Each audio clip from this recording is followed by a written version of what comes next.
So I ended up homeless. I ended up out on the street with no money and nothing to my name. My intention was just to make enough money to be able to take care of my mother. That's all I wanted to do. That was my goal. And I had written my first play. It was called I Know I've Been Changed. And I put the show up, working, used car, bill collector, H&R Block tax return that wasn't quite right, but I got my money out of it. I thought 1,200 people would show up that weekend, but only 30 showed up. My car payment, rent, everything was tied up in it. But I knew that that is what I was supposed to be doing. I knew that I was on a good foundation. When I was growing up, my father was a carpenter. He would take me to work with him.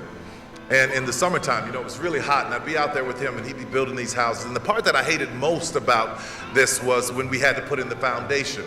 The part that was very labor intensive. There were the footings that had to be dug to a certain depth. However tall the building was, that's how deep the footings had to be.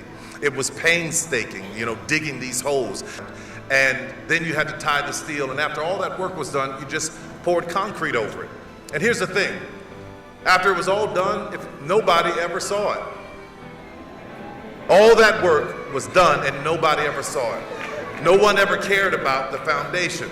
The only time you hear someone talk about the foundation is when a house is falling apart. But when the foundation is done right, nobody mentions it. And when it's done right, it can carry the weight of anything that it was designed to hold. Because what you were building had to be strong enough to support the weight of whatever you could dream. And if you're like me, you are a huge dreamer. You had to have a foundation that is big enough and strong enough and bold enough to hold all of your dreams and handle them coming true. I need to warn you, it takes a while to build a dream. Think about that when you get out there and you're faced with all kinds of challenges. When you get out there in the world, I want you to remember something. What's in the well will come up in the bucket.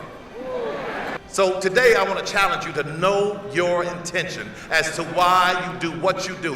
And I promise you, if your intention is right, you will be successful. But let me warn you what will happen when you're successful, because I don't want you to get out there and get caught off guard. At first, you're going to be celebrated. But when your success surpasses what your peers expect of you, then you will become a target. So now that you have set your intention, now that you have your foundation, let's talk about how to stay on course when the attacks come. As an artist, this is the art that I want to paint. And I'm going to tell you this, graduates. Just as I will never do it, don't you ever change one brushstroke on your canvas because somebody doesn't like what you paint. You have the foundation. Know your intention. Know that it's not going to be easy, but just keep yourself on track. Know the value of what is already down in your well. Know that you are special.